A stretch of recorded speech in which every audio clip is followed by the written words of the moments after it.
Fala, gás nobre! Vamos continuar o estudo da separação de misturas, só que agora nós vamos falar das misturas homogêneas, que são aquelas misturas que apresentam uma única fase, ok?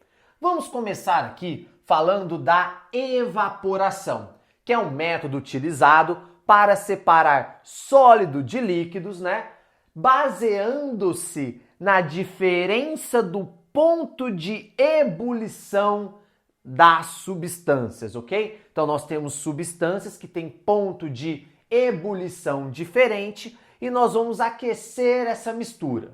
Aquela que tiver o menor ponto de ebulição vai embora, vai evaporar e vai ficar somente aquela que tem o maior ponto de ebulição, como no caso da água mais o sal de cozinha. Nós sabemos que o ponto de ebulição da água é 100 graus Celsius e o ponto de fusão, só a fusão do sal de cozinha, é 801 graus Celsius. Então a água evapora, ficando só o sal de cozinha. Nós sabemos que a evaporação é um processo lento, Ela acontece superficialmente, a água vai evaporando. Então quanto maior a superfície de contato e mais ventilado está o ambiente, mais rápido a água evapora. Só que nós podemos acelerar uma evaporação aquecendo. Eu posso simplesmente aquecer esse sistema aqui, tá? É importante a gente notar que a evaporação é feita em sistemas abertos. Então aqui eu vou aquecer, a água vai evaporar e ela vai embora. Ela vai embora, eu não vou recuperar o solvente, ok? Então, evaporação separa sólido de líquido em misturas homogêneas, baseando-se na diferença entre o ponto de ebulição, ok? Lembrando que a evaporação são sistemas abertos. O solvente vai embora e eu não vou recuperar esse solvente. Combinado? Depois nós temos a destilação simples, que é utilizado para separar sólido de líquidos e também usa a diferença do ponto de ebulição dos componentes, ok? A diferença é que aqui na destilação simples nós fazemos questão de recuperar o solvente que está sendo evaporado. Na evaporação não, o solvente vai embora. Aqui na destilação simples nós utilizamos uma peça de laboratório chamada de condensador. Beleza? E nós vamos recuperar o solvente que está sendo evaporado. Veja aqui comigo. O condensador é essa pecinha que eu vou encaixar aqui no meu balão. Então eu tenho esse balão aqui tem a água e tem o sal. Eu começo a aquecer, beleza? A água vai evaporando e o vapor de água entra aqui dentro do condensador. Nesse condensador, você está vendo esse tubinho aqui? É ligado uma mangueirinha com água corrente e fica passando água fria aqui dentro. O vapor, quando ele passa aqui dentro e tem contato com as paredes frias que estão sendo resfriadas pela água corrente que vai passando aqui dentro, esse vapor condensa e a gente consegue recuperar o solvente. Tranquilo? Então, a destilação fracionada, nós vamos separar sólido de líquido, também baseado na diferença do ponto de ebulição, só que aqui nós vamos recuperar o solvente, beleza? Utilizando aqui o condensador. Fechou? E agora nós temos a destilação fracionada, que é utilizado para separar uma mistura de líquidos que possui ponto de ebulição diferentes, ok? Então, se você prestou atenção aqui, todo mundo que a gente falou, todos esses métodos aqui, eles estão se aproveitando do ponto de ebulição, do fato das substâncias possuírem pontos de ebulição diferentes. Só que aqui na evaporação nós vamos separar sólido de líquido em um sistema aberto, aqui sólido de líquido num sistema fechado, a gente quer recuperar o solvente, e aqui nós vamos separar líquidos. Tranquilo? É importante a gente lembrar também e tomar muito cuidado que a destilação fracionada só vai servir se os componentes tiverem ponto de ebulição diferente. Ou seja, mistura azeotrópica, que é aquela mistura que possui ponto de ebulição constante, a gente não consegue separar ela por destilação fracionada, ok? Nós não conseguimos separar mistura azeotrópica, porque o ponto de ebulição é constante. A gente não vai conseguir, beleza? Tem que ter ponto de ebulição diferente cada um dos componentes. E como funciona a destilação fracionada? Bem, nós vamos adicionar ao nosso esqueminha agora essa torre aqui, uma torre ou coluna de fracionamento e um termômetro. Essa coluna de fracionamento, ela tem como objetivo dificultar aqui a passagem dos vapores. Por quê? Você concorda comigo que ao aquecer essa mistura, tanto a acetona quanto a água vai começar a evaporar? Só que, como a acetona possui menor ponto de ebulição, ela vai fazer esse percurso aqui com mais energia do que a água, que tem o maior ponto de ebulição. Então a água ela começa a subir, só que chega no momento ela condensa e volta. Porque à medida que nós vamos subindo aqui na nossa coluna de fracionamento, a temperatura é menor. A temperatura daqui de cima é menor do que a temperatura aqui de baixo. Então somente as molequinhas que têm muita energia, o vapor que está com muita energia, vai conseguir passar aqui. E nesse caso, quem vai ter mais energia é aquele que tem o menor ponto de ebulição. Porque para entrar em ebulição, lembra, as molequinhas têm que vencer a ligação entre elas. Então a acetona vai ser a primeira que vai chegar aqui e entrar no condensador e nós vamos recuperar primeiro aqui toda a acetona. E o termômetro, enquanto estiver saindo a acetona, vai marcar o ponto de ebulição da acetona. Então enquanto estiver saindo a acetona aqui de dentro, no termômetro vai estar marcando 67 graus. Se a temperatura começar a subir, você vai lá e tira o Erlenmeyer daqui. Por quê? Porque já começou a ir água agora. Tá bom? Então o termômetro serve para isso, para mostrar para a gente qual é a substância que está saindo do balão, qual é a substância que está passando aqui e entrando no condensador. Belezinha? Inclusive, nós podemos citar aqui um outro exemplo de destilação fracionada que é muito importante e que nós vamos estudar muito e aprofundar muito nesse assunto quando a gente estiver lá em química orgânica, que é o petróleo. Tá? Nós utilizamos a destilação fracionada para separar o petróleo em várias fases. Mas afinal, o que é o petróleo? O petróleo é uma mistura de hidrocarbonetos. Ele é uma mistura de um monte de molequinhas que só tem carbono e hidrogênio. Aí lá nós temos molequinhas que só tem um carbono, molequinha que tem 2, 3, 4, 5, 6, 7, 8, 9, 10, 11, 12, 13, 14, 15, 16, Cada molequinha tem uma quantidade de carbonos diferentes. E se cada molequinha tem quantidade de carbono diferente, nós estamos falando de substâncias diferentes. E nós utilizamos a destilação fracionada para separar essas fases do petróleo. Dá uma olhada aqui comigo. Aqui está uma coluna de fracionamento do petróleo. Então nós temos o petróleo aqui embaixo, nós vamos aquecer esse petróleo, tá ok? E aquelas substâncias que compõem o petróleo, que tem menor ponto de ebulição, vão vir aqui para cima. E quem são elas? As molequinhas menores, que são os gases aqui, que aquelas molequinhas que têm de 1 a 4 carbonos. Aqui entra o gás metano, aqui entra o gás etano, o gás propano, o gás butano, que é o gás do botijão de gás. Beleza? Depois nós temos uma outra fase, que é a fase da gasolina, que é de 5 a 12 carbonos. Aqui, por exemplo, entra a gasolina mesmo. A gasolina está aqui. Tá? A gasolina de melhor qualidade, a gasolina de pior qualidade, o heptano, o isoctano, tá tudo aqui. É uma outra fração do petróleo. Depois nós temos a fração de querosene, de óleo diesel, e nós separamos essas frações aqui baseado na diferença do ponto de ebulição que esse conjunto de molequinhas aqui tem. Beleza? Então a destilação fracionada nós podemos utilizar também na separação do petróleo, no fracionamento do petróleo.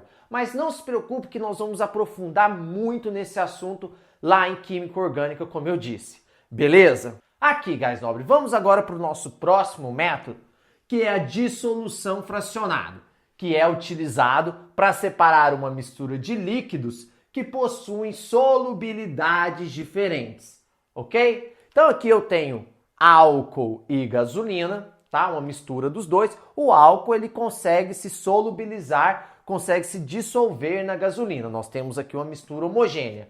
Só que o álcool interage com a gasolina, mas o álcool interage muito mais com a água, ok? Devido à polaridade das suas moléculas. Nós vamos estudar isso em breve. E o que acontece então se eu jogar água numa mistura de álcool e gasolina? O álcool vai preferir se ligar com a água. Então, se eu jogar água aqui dentro e sacudir, todo o álcool que estava aqui misturado na gasolina vai deixar de misturar com a gasolina para se ligar à água. E a água não se mistura com a gasolina. Então, no final das contas, eu vou ter um sisteminha assim, ó. Eu vou ter um sisteminha que tem gasolina e água mais álcool misturados. E aí, então, eu vou ter um sisteminha o quê? Heterogêneo, ok? Porque a água não mistura com a gasolina. Eu posso colocar isso num funil de bromo, que é um balãozinho assim, ó, que possui uma torneirinha aqui, ó, e eu consigo abrir essa torneirinha, deixar o líquido escorrer e quando chega na divisa entre eles, eu consigo fechar essa torneirinha. Então imagina que aqui dentro eu consigo ver, eu tenho aqui uma parte que é o álcool mais a água e tem uma parte que é a gasolina, ok? Eu consigo enxergar agora as duas fases. Nesse funil de bromo eu venho, abro essa torneirinha, o álcool e a água começam a escorrer e quando chegar nessa divisa aqui eu pego e fecho a torneirinha. Aí eu consigo separar o álcool da água e a gasolina. Tranquilo, gás nobre? Dissolução fracionado, baseado na diferente solubilidade que cada substância tem.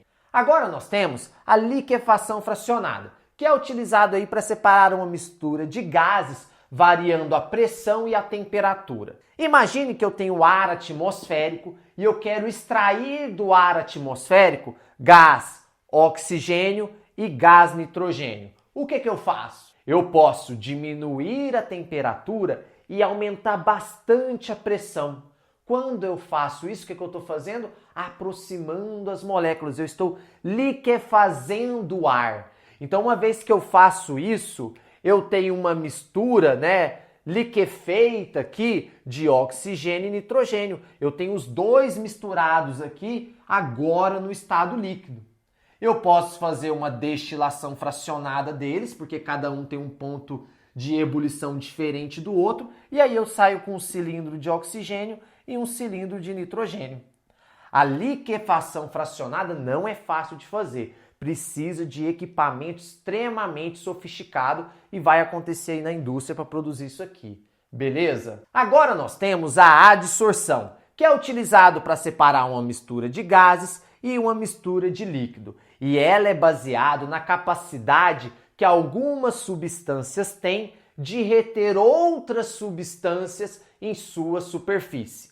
Por exemplo, um exemplo mais famoso é o carvão ativo ou carvão ativado, que a gente encontra no filtro de água. Ele é muito poroso, então ele tem uma capacidade incrível de reter certas substâncias em sua superfície. Por isso que usa ele nos filtros de água, tá? Então lá no filtro de água, quando a água passa por ele, ele consegue reter em uma superfície uma série de substâncias e aí ele clareia a nossa água, purifica a nossa água, ela chega mais limpa pra gente. Belezinha? Chama-se então adsorção. E o maior exemplo da substância que consegue reter essas outras substâncias em sua superfície é o carvão ativado, que a gente encontra em muitos filtros de água e a gente vai ver também lá no tratamento de água que ele é utilizado. Fechou? Gás nobre, e o último método de separação que nós vamos estudar é a cromatografia, que ele é um método utilizado para separação de misturas e identificação dos seus componentes baseado nas diferentes capacidades que cada componente tem de se aderir à superfície de sólidos, sólidos como papel ou a sílica, ok? O procedimento é bem simples e nós vamos fazer um experimento para você entender melhor. Tranquilo?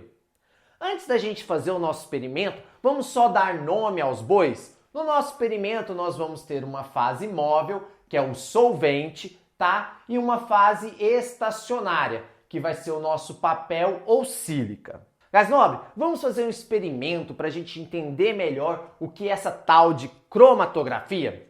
Para fazer esse experimento, eu peguei aqui uma fase estacionária e a minha fase estacionária vai ser um papel, tá? Que é um papel de filtro, esses filtros mesmo que a gente usa para coar o café. Eu recortei ele aqui nessa tirinha, tá bom? Eu também peguei uma canetinha. Por que uma canetinha? Nós sabemos que nós podemos juntar cores para formar cores novas. Como, por exemplo, nós sabemos que o verde, né, ele é formado pela junção da cor amarela e da cor azul. E nós vamos utilizar a cromatografia para descobrir quais pigmentos, quais cores foram misturados para formar essa cor marrom. Por isso, eu peguei o nosso papel, a nossa tirinha, vou mostrar aqui para vocês, ó, e fiz esse tracinho nele, tá bom? Com a minha canetinha. Nesse pratinho aqui, eu coloquei o meu solvente, tá? Que é o álcool aqui, 95%. E agora eu vou colocar aqui essa tirinha e você pode perceber que o que está acontecendo? Que o álcool está sendo absorvido pelo papel. O solvente, a nossa fase móvel, está subindo no papel porque o papel está absorvendo esse solvente. Você consegue reparar também que à medida que o solvente vai subindo, ele começa a arrastar com ele alguns pigmentos. E a gente já é capaz de ver aqui algumas cores diferentes do marrom, ou seja, as cores que foram usadas para produzir essa cor marrom. Olha só que legal! Aqui já dá para a gente ver um amarelo, já dá para ver um roxo, dá para ver um rosa. Eu vou deixar esse aqui em repouso, tá? E vou mostrar um que eu fiz antes para vocês, olha só. Esse daqui eu fiz anteriormente, ó. E olha só o que está acontecendo aqui. Nós temos a cor amarela aqui embaixo, nós temos o roxo e nós temos o rosa aqui em cima. Então foram utilizados 3 pigmentos, 3 substâncias diferentes aí para fazer essa cor marrom da canetinha. E o que é cromatografia? Lembra da definição? Fala assim, é um método de separação ou identificação de substância baseado na capacidade de cada substância tem de se aderir a superfícies, como o papel ou a sílica. Então o que isso quer dizer pra gente? Que o amarelo, tá vendo que ele tá aqui embaixo? Ele se adere muito bem ao papel. O álcool tem dificuldade de arrastar o amarelo. O rosa não, o rosa tá lá em cima. Olha o tanto que o álcool arrastou o rosa. Ele arrastou o rosa todinho aqui para cima. Quer dizer que o rosa tem uma menor aderência à superfície do papel. E que o roxo está intermediário entre o rosa e o amarelo. Então a fase móvel, né, que é o solvente, ele vai arrastando. Aquelas substâncias que têm uma interação pequena, né, uma interação menor com a superfície, vão lá para cima. Enquanto aquelas que têm uma interação maior com a superfície do papel, vão ficando aqui para baixo, como o amarelo. Sacou? Gás nobre, agora você já está craque em separação de misturas. Preciso dizer que esse é um assunto que esteve presente em quase todos os anos no Enem desde 2009. E a probabilidade desse assunto estar na sua prova esse ano também é alta. Por isso, esse é um assunto que você deve dominar. Combinado? Então, um grande abraço e te vejo na nossa próxima aula. Reage!